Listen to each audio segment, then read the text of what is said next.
Un Boeing 777 est en approche finale vers l'aéroport de San Francisco. Au début, l'approche semble normale, mais alors que l'avion se rapproche de la piste, il commence à descendre bien en dessous de sa trajectoire habituelle. Le pilote a essayé de relever le nez, mais cela n'a pas aidé. Qu'est-ce qui s'est passé ?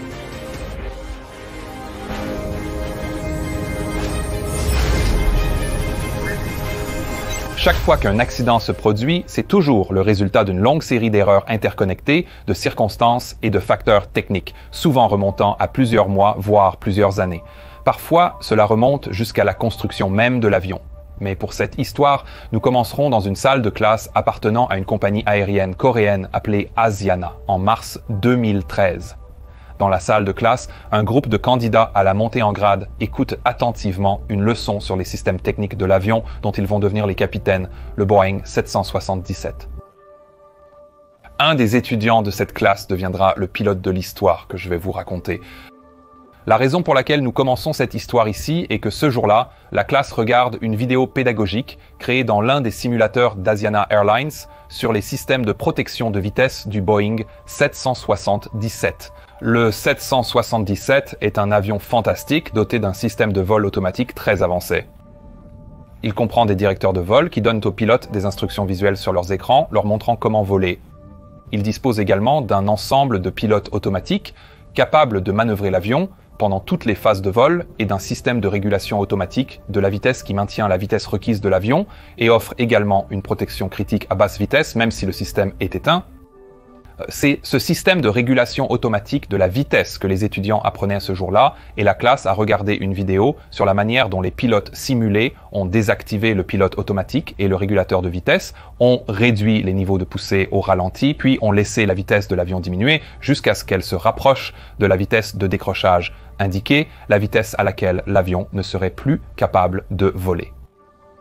À ce moment-là, le régulateur de vitesse, alors éteint, s'est soudainement réveillé. Il s'est engagé en mode vitesse sur le Flight Mode Annunciator devant les pilotes et a augmenté la poussée pour empêcher l'avion de décrocher.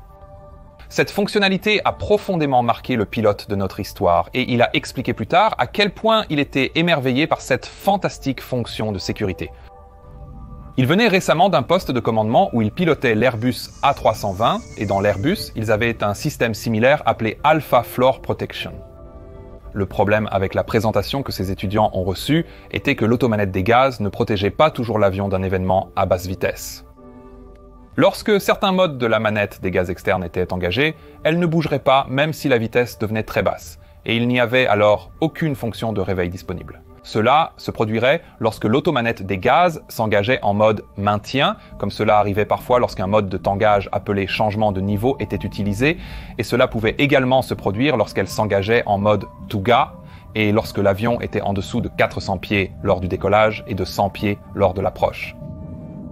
Ces exceptions n'ont pas été mises en évidence lors de la présentation, et elles étaient généralement assez mal comprises par la plupart des pilotes qui pilotaient le Boeing 777. À l'époque, Asiana Airlines avait pour politique de maximiser l'utilisation des systèmes automatiques pendant toutes les phases de vol. Et bien que l'utilisation de l'automatisation ait joué un rôle majeur dans l'amélioration de la sécurité globale dans l'industrie, cette politique jouera un rôle négatif dans cette histoire. Notre pilote a achevé sa qualification de type sur le Boeing 777 et a débuté sa formation opérationnelle en ligne en juin 2013. Pendant la partie simulateur de sa formation, il avait reçu généralement de bonnes ou même de très bonnes remarques de la part de ses instructeurs et il avait hâte de commencer la formation en ligne.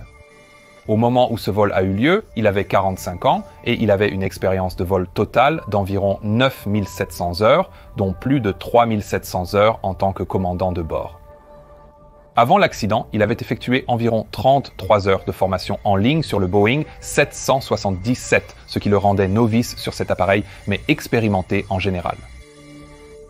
Jusqu'à présent, sa formation en ligne se passait bien avec de bonnes remarques de la majorité de ses capitaines de formation en ligne, à l'exception d'un qui avait fait des remarques sur son organisation et sa préparation avant leur vol le jour de l'accident. Le capitaine en formation était rejoint dans le cockpit par un instructeur capitaine de 49 ans. L'instructeur était très expérimenté avec un peu plus de 12 300 heures de vol total, dont plus de 3 200 ont été effectuées sur le Boeing. Il venait de terminer sa formation d'instructeur sur ce type d'appareil et le vol de l'accident était en fait son tout premier vol avec un véritable élève après sa formation. Maintenant, avant de continuer, je pense qu'il est un peu important de vous parler de certaines particularités de l'instruction de commandement pour un novice. La formation au commandement peut sembler être une journée plutôt tranquille pour un instructeur. Après tout, vous instruisez un étudiant déjà expérimenté et, espérons-le, très bien préparé.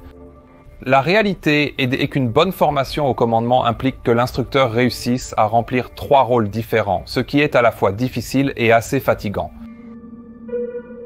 Le 6 juillet 2013, l'équipage s'était préparé pour un vol de l'aéroport international d'Incheon à Séoul, en Corée du Sud, à l'aéroport international de San Francisco aux États-Unis. C'était le jour de l'accident. Ce vol était prévu pour durer près de 10h30 et Asiana avait assigné 4 pilotes pour opérer le vol. Le capitaine en formation serait le pilote principal pour le décollage et l'atterrissage, avec le pilote instructeur comme pilote de surveillance. Et en plus de cela, un équipage de secours, composé d'un capitaine et d'un premier officier, prendrait le relais pendant quelques heures pendant la croisière pour permettre à l'équipage de vol principal de retourner en classe affaires et de se reposer un peu. Comme il s'agissait d'un vol d'entraînement, le premier officier de secours restera également dans le cockpit pendant le décollage et l'atterrissage pour servir de troisième paire d'yeux pour l'équipage en service. Mais pourquoi un équipage de secours complet était-il nécessaire sur le vol s'il ne durait que 10h30 ? Eh bien, l'heure d'atterrissage était prévue vers 11h30, heure d'été du Pacifique, à San Francisco, ce qui correspond à environ 3h30 du matin à Séoul.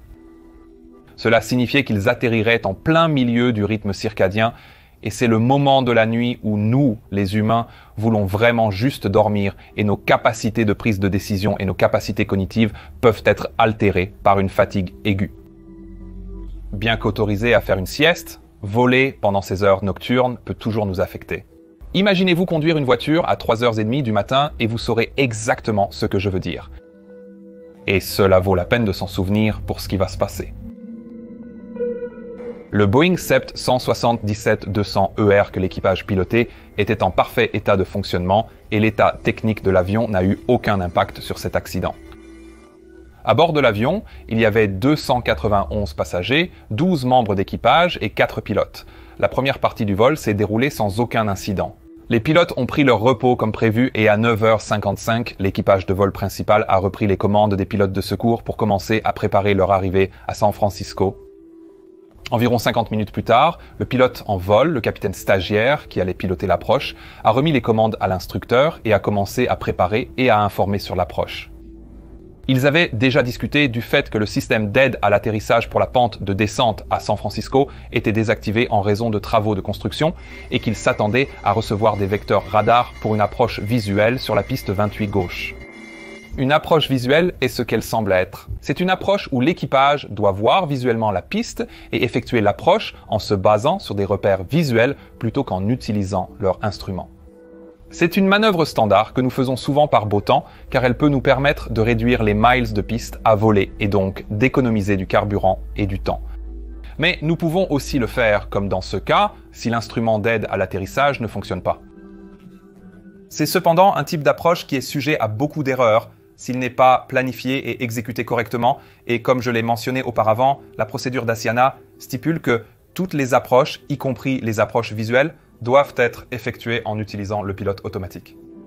Le capitaine a passé en revue le briefing d'approche, mais il n'a pas dit à son instructeur qu'il était un peu nerveux pour l'approche. Il manquait encore d'assurance avec l'appareil, n'ayant effectué que des approches avec l'instrument d'aide à l'atterrissage jusqu'alors. Ce serait sa première approche visuelle dans le Boeing 777. Le fait qu'il n'ait rien dit à l'instructeur était probablement parce qu'il ne voulait pas montrer cette éventuelle faiblesse à son instructeur. Mais c'est un peu étrange car il avait également indiqué qu'il aimait vraiment cet instructeur et qu'il pensait qu'il était plus ouvert et amical que les autres instructeurs avec lesquels il avait volé. Mais parfois, la fierté peut être une chose puissante, je suppose.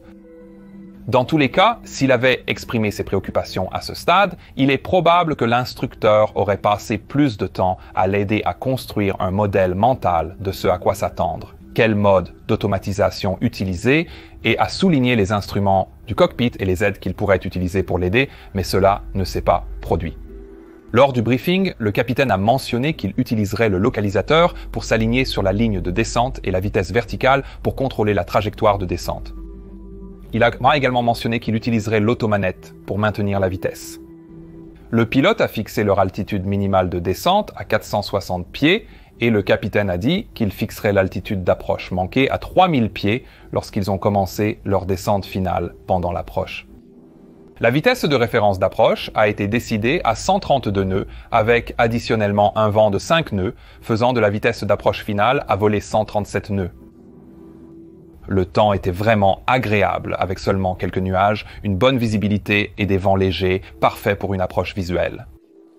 À 10h48, l'équipage a fini la checklist de descente et le copilote de secours est revenu dans le cockpit comme observateur. L'avion a contacté le contrôle aérien et a reçu l'autorisation de descendre vers San Francisco. L'avion a continué à voler vers l'aéroport de San Francisco et pendant ce temps, les pilotes ont reçu des autorisations pour descendre à des niveaux inférieurs jusqu'à ce qu'ils commencent finalement à recevoir des vecteurs radars pour aligner l'avion avec la piste 28 gauche. À 11h22, le contrôleur d'approche de NorCal a demandé à l'équipage s'il voyait la piste et le pilote en surveillance, le pilote instructeur, a répondu qu'il voyait effectivement la piste. Le contrôleur les a ensuite autorisés pour l'approche visuelle piste 28 gauche. À ce moment-là, l'avion était à 6300 pieds en descente, utilisant le mode de descente changement de niveau et avec une vitesse de 211 nœuds. Le pilote aux commandes a dit au pilote en surveillance qu'il armerait le localisateur afin de capturer la piste d'approche finale et le pilote en surveillance a répondu « Check, jusqu'ici tout va bien ». L'équipage a discuté de l'altitude à régler sur le panneau de contrôle du mode. Après avoir consulté la plaque d'approche, ils ont choisi 3100 pieds, l'altitude la plus basse au-dessus du point Eman de l'aire de navigation, situé sur l'étendue axe central. Lorsque l'avion a passé 15,4 milles nautiques de la piste, le localisateur a été capturé et l'avion est descendu à travers 5300 pieds. Une règle approximative pour les pilotes est de multiplier l'altitude par 3 pour déterminer la longueur de piste nécessaire à un atterrissage contrôlé à condition d'avoir une vitesse maîtrisée. Donc, dans ce cas, si nous faisons cela, il semble qu'il se débrouille assez bien. Il pourrait être un peu haut, mais pas beaucoup. Cela va bientôt changer. Maintenant, pour comprendre ce qui se passe ensuite, je vais devoir expliquer comment fonctionnent deux des modes pitch du pilote automatique que le Boeing 777 possède. Commençons donc par le changement de niveau, qui est le mode que l'avion utilisait à ce moment-là. En mode changement de niveau, si le sélecteur d'altitude du panneau de contrôle de mode est réglé à une altitude inférieure à celle à laquelle se trouve actuellement l'avion, la manette des gaz d'altitude entraînera la poussée au ralenti, puis passera en mode de maintien lorsque le ralenti est atteint. Le nez de l'avion se baissera suffisamment pour donner un taux de descente qui maintient la vitesse MCP sélectionnée constante.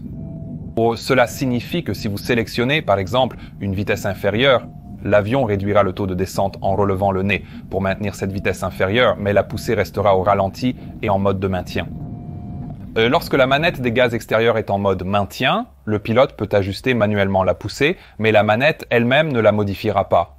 Pas même si la vitesse devient trop basse. C'est un détail à retenir.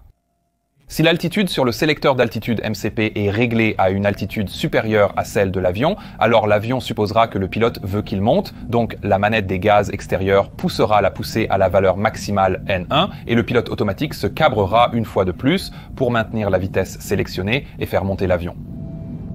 Donc en changement de niveau, la vitesse de l'avion est régie par le tangage de l'avion avec la poussée soit au ralenti, soit en pleine montée. L'autre mode à aborder est la vitesse verticale que le pilote avait prévu d'utiliser durant l'approche. Dans ce mode, le pilote automatique essaiera d'atteindre la valeur de la vitesse verticale que le pilote sélectionne sur le sélecteur MCP et la manette des gaz extérieurs s'ajustera pour essayer de maintenir la vitesse sélectionnée. Cela signifie donc qu'en mode vitesse verticale, la poussée contrôle la vitesse et non l'angle d'attaque. Comprendre les différences entre ces modes est très important pour tout pilote qui opère l'avion, mais aussi pour vous afin de comprendre pourquoi cet accident s'est produit. À 11h23, le pilote de surveillance a suggéré de changer l'altitude MCP à 1800 pieds et de descendre lentement à cette altitude visuellement. C'était l'altitude minimale au-dessus d'un point appelé Duyet, qui était également le point d'approche final. Le pilote en vol a accepté cela. Il a réglé 1800 pieds sur le MCP, puis a demandé les volets 1 que le pilote surveillant a sélectionnés. Lorsque nous sélectionnons les volets, c'est généralement pour permettre à l'avion de ralentir et se préparer à l'atterrissage. Le problème est que cependant, selon le mode de tangage que nous utilisons, l'avion pourrait essayer d'atteindre cette réduction de vitesse de manière qui ne convienne pas à la situation. Et ce qui se passe ensuite est un excellent exemple de cela. Parce que le contrôleur de Norcal a maintenant appelé l'avion et leur a demandé de réduire la vitesse à 180 nœuds et de maintenir cette vitesse jusqu'aux 5 derniers milles nautiques. C'est une instruction assez standard et que nous recevons très souvent et elle est donnée parce qu'elle aide les contrôleurs à séparer les avions en approche. À ce stade, Asiana 214 maintenait une vitesse de 250 nœuds avec un taux de descente d'environ 900 pieds par minute et le pilote en vol a répondu à cette instruction en sélectionnant 180 nœuds et en demandant les volets 5, toujours en changement de niveau. Vous souvenez-vous de comment le mode de changement de niveau a réduit la vitesse? Oui, il le fait en levant le nez et c'est exactement ce qui s'est passé maintenant. La vitesse verticale a diminué de 900 pieds par minute à environ 300 pieds par minute. Alors, pourquoi est-ce un problème? Eh bien, vous souvenez-vous comment j'ai dit que l'avion était précédemment sur le bon profil de descente, peut-être juste un tout petit peu haut? En faisant cela maintenant, les pilotes mettent l'avion dans une position où il devient de plus en plus haut par rapport au bon profil de descente. La bonne chose à faire ici aurait été de maintenir le taux de descente en utilisant par exemple la vitesse verticale et d'augmenter la traînée en utilisant le frein de vitesse ou en sélectionnant plus de volets. De cette façon, l'avion serait à la fois descendu et aurait ralenti en même temps, mais malheureusement ce n'est pas ce qui s'est passé. Le pilote surveillant, l'instructeur, a maintenant fait un commentaire qui n'a pas pu être correctement entendu sur l'enregistreur vocal et quelques secondes plus tard, la vitesse sélectionnée a été encore réduite à 172 nœuds. Le pilote en vol a dit « Oui, je descends maintenant » et a changé le mode de tangage du changement de niveau à vitesse verticale et a sélectionné 900 pieds par minute. Le pilote surveillant a répondu 1000 et le pilote en vol a augmenté la vitesse verticale à 1000 pieds par minute. Il est assez probable que le pilote surveillant ait repéré le problème ici et voulait commencer à faire descendre l'avion un peu plus rapidement. Dans le cockpit, sur l'affichage de navigation, se trouve un petit instrument appelé indicateur de trajectoire verticale. Cet instrument montre exactement à quelle hauteur ou à quelle profondeur se trouve l'avion par rapport au profil optimal calculé et il est disponible même lorsqu'il n'y a pas de pente de descente disponible. Maintenant, il ne semble pas que le pilote qui volait était conscient de cet instrument ou l'a utilisé, car il aurait montré l'avion à environ 900 pieds au-dessus du profil à ce stade, ce qui est assez haut, surtout aussi près de l'aéroport. L'avion se rapprochait maintenant de l'atterrissage et à 11h24 et 32 secondes, l'avion était à 9 miles et demi de la piste à 3900 pieds avec une vitesse indiquée de 185 nœuds. Le pilote observateur intervient pour la première fois, rappelant à l'équipage de maintenir une vitesse de 180 nœuds jusqu'à 5 miles. Il a répété cela quelques secondes plus tard, et ici nous pouvons voir la première indication d'une charge de travail plus élevée que la normale, affectant le pilote en vol. Rappelez-vous, il effectue une approche visuelle, et il serait assez évident à ce stade que cela lui demande beaucoup d'attention.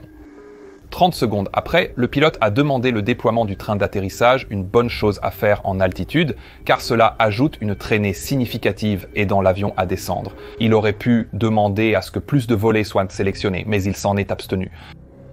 Au lieu de cela, le pilote en surveillance a dit « Cela semble un peu haut », ce que le pilote en vol a reconnu. Et cela a ensuite été suivi par un « oui » répété, « oui, cela devrait être un peu haut » de la part du pilote en surveillance, montrant clairement un certain malaise face à la situation dans laquelle il se trouvait maintenant.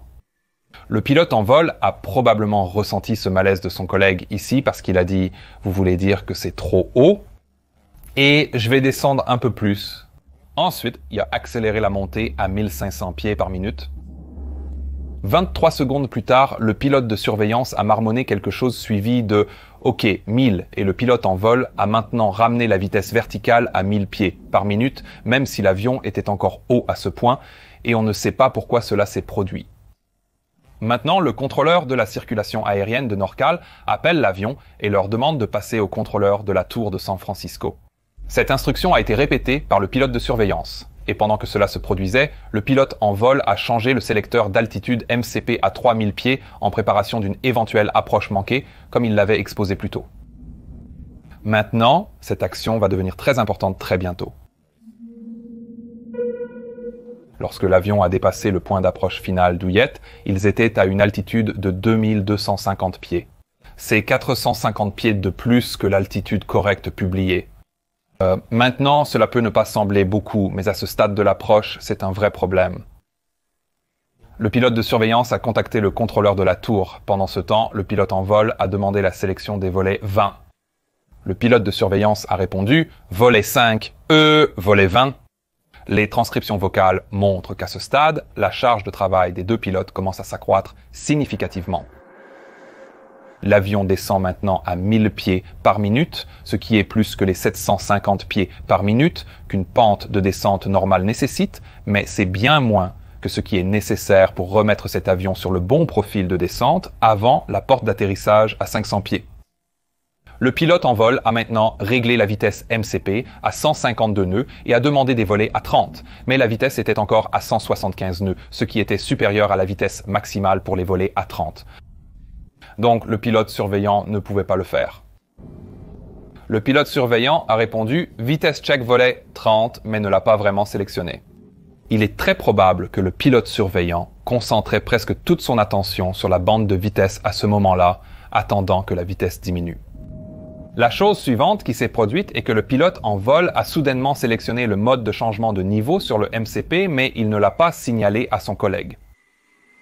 Cela signifiait que le pilote surveillant n'a pas remarqué ce changement de mode de tangage, probablement aussi parce qu'il était fixé sur la baisse de vitesse pour qu'elle soit suffisamment basse pour qu'il puisse sélectionner le volet 30 que le pilote en vol avait demandé.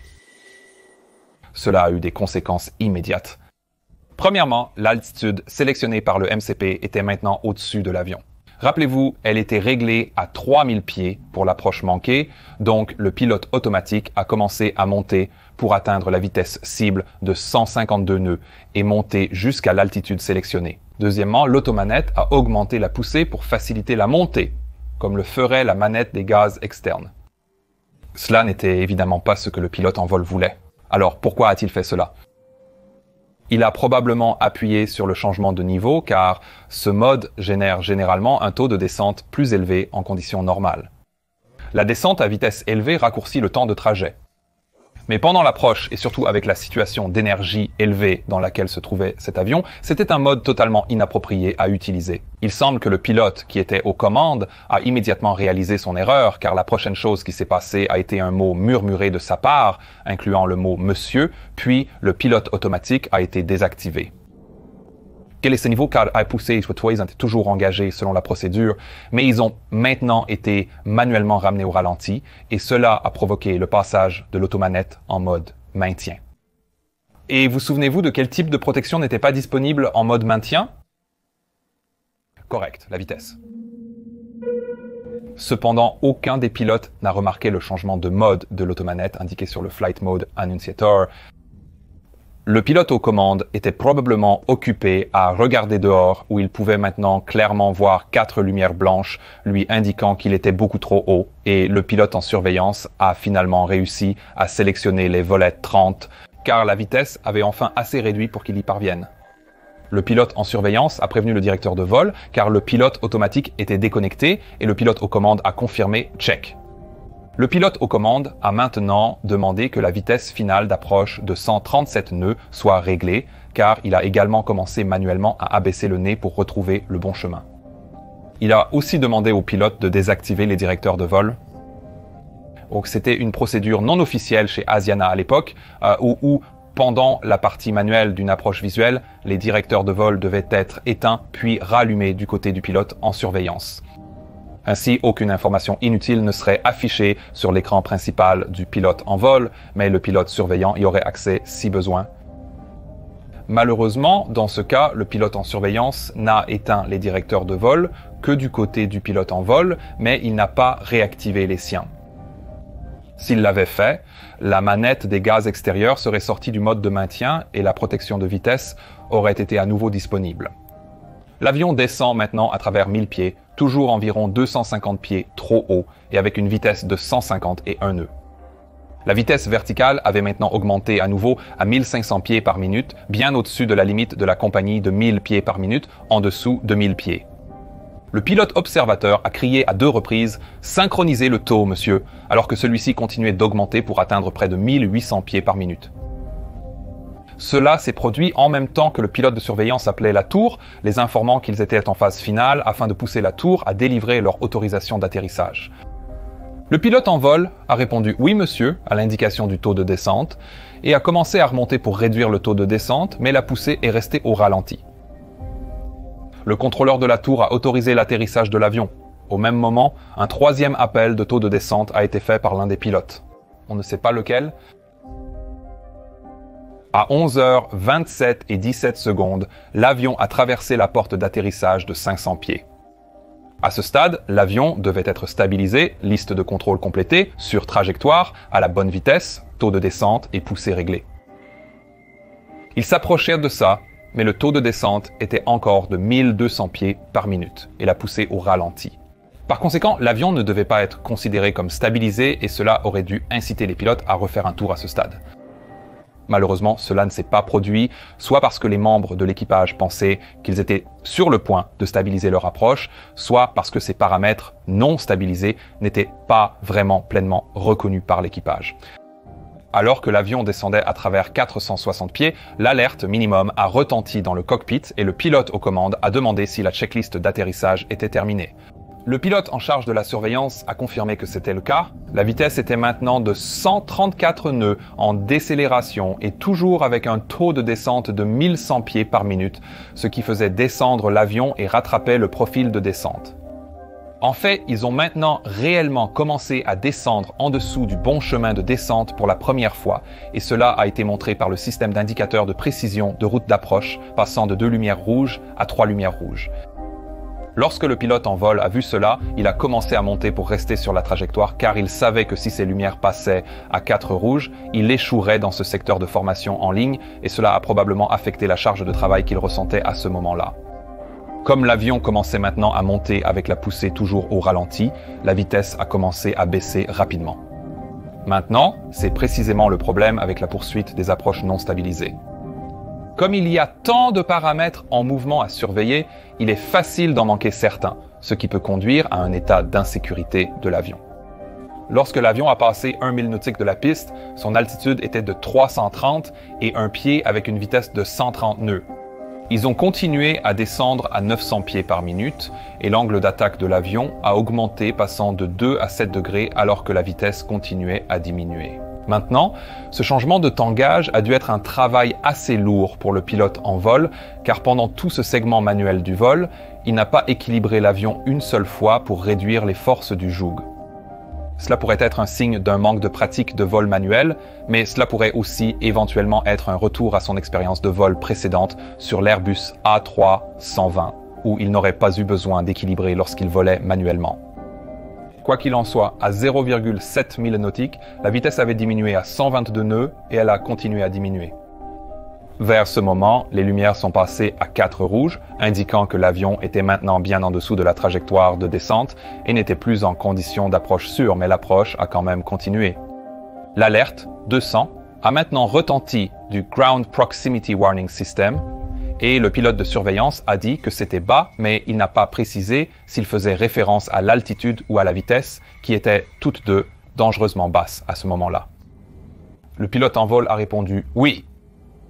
Maintenant, un vif reflet de quelque chose à l'extérieur a momentanément aveuglé le pilote en vol, et cela l'a fait regarder vers ses instruments, reconnaissant enfin la faible vitesse. Au même instant, l'alerte « faible vitesse » a retenti 4 fois dans le cockpit, alertant les pilotes que l'avion était proche du décrochage. Le pilote en surveillance a annoncé vitesse et a engagé les niveaux de poussée vers l'avant. En arrière-plan, l'alerte 100 a été entendue alors que la vitesse la plus basse de ce vol était enregistrée 103 nœuds, 29 nœuds en dessous de la vitesse d'atterrissage calculée. Le pilote en vol a commencé à monter, mais dès qu'il l'a fait, les secousses du manche se sont immédiatement activées en raison de la faible vitesse. Le gigantesque moteur a commencé à accélérer vers la pleine poussée et l'avion a commencé à accélérer, mais il était trop tard. Le dernier appel enregistré de l'équipage était le pilote de surveillance disant « Fais le tour » environ 1 seconde avant que l'avion ne percute la digue, juste avant le seuil de la piste 28 gauche. Le train d'atterrissage principal a été le premier à toucher le sol et s'est immédiatement arraché sans surprise. Après cela, la queue de l'avion a percuté et a été arrachée avec la pression autour de la cloison. Lorsque la queue s'est séparée de l'avion, 2 passagers et 4 hôtesses de l'air ont été éjectés par le trou qui s'est ouvert dans la cabine. L'avion a maintenant glissé le long de la piste et les 2 moteurs se sont détachés. L'arrière de l'avion a ensuite commencé à s'élever dans les airs et l'ensemble de l'avion a fait un tonneau, tournant de presque 330 degrés avant de toucher à nouveau le sol et de s'arrêter définitivement. La poussière s'est rapidement déposée sur les débris du Boeing 777 qui gisait à gauche de la piste, mais à l'intérieur de l'avion, témoignant de l'incroyable durabilité de cette conception, la plupart des passagers et de l'équipage étaient toujours en vie. L'impact avait provoqué l'activation de 2 toboggans à l'intérieur de la cabine, clouant 2 hôtesses de l'air à leur siège et rendant ces sorties de secours impossibles à utiliser. Le chef de cabine est entré dans le cockpit pour demander aux pilotes s'ils devaient évacuer. Les pilotes, encore sous le choc, lui ont dit d'attendre. Les pilotes ont contacté la tour de contrôle et ont appris que les secours étaient en route. Ils ont passé plusieurs appels, mais finalement, alors que la gravité de la situation leur apparaissait, ils ont réussi à localiser la liste de contrôle manuel rapide de référence pour exécuter les éléments requis, puis à initier l'évacuation environ 1 minute et demie après que l'avion se soit complètement arrêté. L'évacuation a été bien gérée par l'équipage de cabine, utilisant les quelques sorties de secours qui étaient encore utilisables, et ils ont également rapidement reçu de l'aide des pompiers qui étaient arrivés sur les lieux. Malheureusement, l'un des véhicules de lutte contre l'incendie a plus tard écrasé l'un des passagers éjectés qui était allongé sur le sol recouvert de mousse d'extinction. Mais l'enquête a montré que le passager était déjà décédé à ce moment-là. Au total, 3 personnes sont mortes dans cet accident et 40 passagers et membres d'équipage ont été gravement blessés. Et les 3 décès comprenaient les 2 passagers qui ont été éjectés de l'avion lorsque la queue a été arrachée, mais les 4 membres d'équipage qui ont également été éjectés ont survécu avec de graves blessures. L'enquête sur l'accident a débuté dès la fin du travail des secouristes avec l'enregistreur de voix du cockpit et l'enregistreur de données du vol en bon état. Le fait aussi qu'il y avait beaucoup de témoins et de survivants parmi l'équipage et les passagers a énormément aidé l'équipe d'enquête et l'image de ce qui s'était réellement passé est rapidement apparue. Le rapport final a conclu que l'accident était dû à plusieurs facteurs, y compris le fait que les pilotes souffraient probablement d'une forme de fatigue en raison de ce vol pendant la nuit. Les pilotes avaient mal géré le profil vertical de l'avion pendant les premières parties de l'approche, ce qui a ensuite rendu très difficile pour eux de réaliser une approche stabilisée alors qu'ils se rapprochaient de la piste. Les problèmes qu'ils ont ensuite rencontrés en essayant de stabiliser l'approche ont augmenté la charge de travail du pilote de surveillance, ce qui l'a amené à ne pas remarquer que la manette des gaz extérieurs ne régulait pas la vitesse comme prévu. L'équipage a ensuite échoué à exécuter une approche manquée lorsque l'avion n'était pas stabilisé en dessous de leur seuil d'atterrissage de 500 pieds, et il y avait également une communication et une coordination non standardisée entre les pilotes en termes de changement entre les différents modes d'automatisation. Cela a conduit les pilotes à manquer des changements cruciaux dans les modes d'automatisation et également à ne pas surveiller suffisamment leurs paramètres de vol lors des dernières étapes de l'approche. La politique de la compagnie Asiana visant à maximiser l'utilisation de l'autopilotage dans toutes les différentes phases de vol a probablement également entraîné une dépendance excessive aux systèmes automatiques et une faible compétence en matière de manipulation manuelle de la part de leurs pilotes. Le rapport final a également souligné la complexité du design du mode autopoussé du Boeing 777 et la formation que les pilotes avaient reçue, ce qui les a amenés à avoir une compréhension erronée des protections que l'autopoussé leur donnerait. Tout cela a conduit à plusieurs recommandations à la fois pour Asiana, Boeing et l'administration fédérale de l'aviation, et cela a à son tour conduit à une augmentation du vol manuel dans la formation des pilotes du monde entier, y compris moi-même Cela a également conduit à une meilleure formulation dans les manuels du système Boeing, ainsi qu'à une réaccentuation de l'importance de faire des remises en vol si une approche n'est pas stabilisée. En cas de doute, refaites le tour. Maintenant, regardez cette vidéo qui est l'une de mes préférées absolues, ou regardez cette playlist si vous voulez vous gaver avec d'autres enquêtes sur les accidents. Si vous voulez rejoindre mon équipe Patreon, vous serez invité à des rencontres hebdomadaires et vous m'aideriez à produire et à améliorer ces épisodes. Passez une journée absolument fantastique et je vous verrai la prochaine fois.